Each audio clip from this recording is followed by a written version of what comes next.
আসসালামু আলাইকুম, কেমন আছেন সবাই? আশা করি ভালো আছেন। আলহামদুলিল্লাহ আমিও ভালো আছি। তো আজকে আমি এই যে বরবটি ভাজি করব, তো পুরো ভিডিওটা দেখতে থাকুন আর আমার চ্যানেলটাকে সাবস্ক্রাইব করে পাশের ঘন্টিটা বাজিয়ে দেবেন। এই যে সুন্দর একেবারে দেশি বরবটি, খাটো খাটো ছোট ছোট।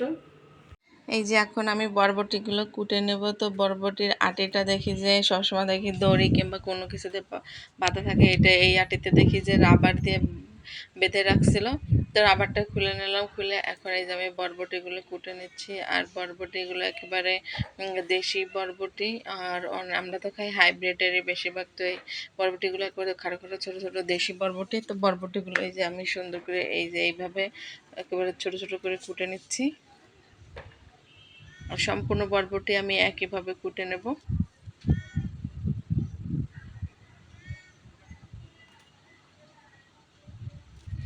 আর বরবটিগুলো কিছু মোটা আছে, কিছু চিকন চিকন ছোট ছোট আছে। তো একেবারে আটির ভিতরে সবগুলো একই রকম না, একটু মোটা, কিছু চিকন, ছোট বড় সব মিলেই আছে। আর দেশি বরবটিগুলো এরকমই হয়। আর এই যে সবগুলো বরবটি এখন আমি কুটে নিছি। আর এর ভিতরে আমি এই যে মিডিয়াম সাইজের দুটো আলু দেবো। বরবটি ভাজির সঙ্গে আলু ছাড়া ভালো লাগে না আমার কাছে। তো এই যে মিডিয়াম সাইজের দুটি আলু দেবো, যেহেতু এই থেকে হাফ কেজির মতো বরবটি, এর জন্য আমি দুটো মিডিয়াম সাইজের আলু দিচ্ছি। আর আলুগুলো একেবারে চিকন চিকন করে কুটে নিচ্ছি, কারণ বরবটিটা নরম, তাড়াতাড়ি সেদ্ধ হয়ে যাবে। আর আলুটা যদি মোটা মোটা হয়ে যায় তো সেদ্ধ হতে একটু লেট হবে।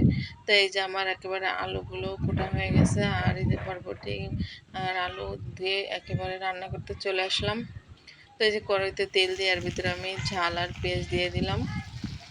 আর বরবটি ভাজিতে অত কিছু লাগে না, একেবারে ছিম্বির লোভে ঝাল পেঁয়াজ তেল দিয়ে হলুদ লবণ দিয়ে ভাজিটা হয়ে যায়। তো এই যে আমি একেবারে ঝাল পেঁয়াজ সুন্দর করে একটু বাদামি বাদামি ভাব আসা পর্যন্ত ভাজবো।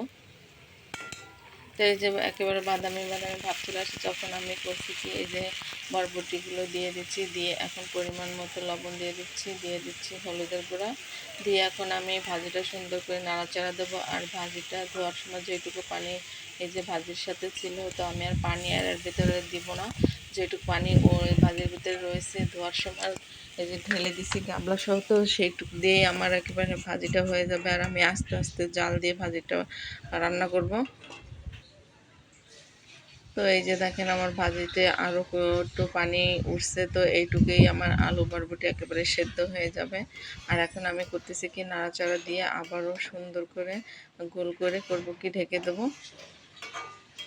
তো এই যে ভাজিগুলো সুন্দর করে আমি গোল করে দিছি। আর এই যে দেখতে পাচ্ছেন ভালোই পানি উঠছে, তো ওইটুকুই আমার হয়ে যাবে। তো এই ঢেকে দিছিলাম। এই যে এখন আমি আবারও উদলা করে এখন পানিগুলো টেনে গেছে। আর আমি এখন এই যে নাড়াচাড়া দিচ্ছি আর একটু খুন্তি দিয়ে সুন্দর করে ভেঙে চুড়ে দিচ্ছি আলুগুলো।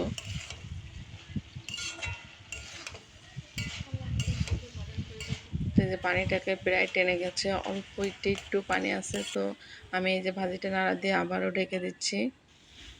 তো এই যে একেবারে ভাজি একেবারে হয়ে গেছে, আর পানিও একেবারে টেনে গেছে, একেবারে শুকনা শুকনা হয়ে গেছে।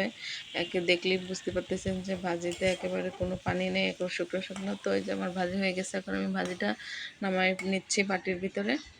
তো এই যে হয়ে গেছে আমার বরবটি ভাজি। আর দেখতে পারে কালারটাও সুন্দর আসছে, দেখতেও ভালো লাগতেছে। তো এই যে রান্না বাড়ার শেষে আমার ছেলেকে খেতে দিচ্ছি। প্রথমে সে বরবটি ভাজি দিয়ে খাচ্ছে, আরও ডাল রান্না করছি, আলু ভর্তা করছি। তো আজকের মতো ভিডিওটা এই পর্যন্তই।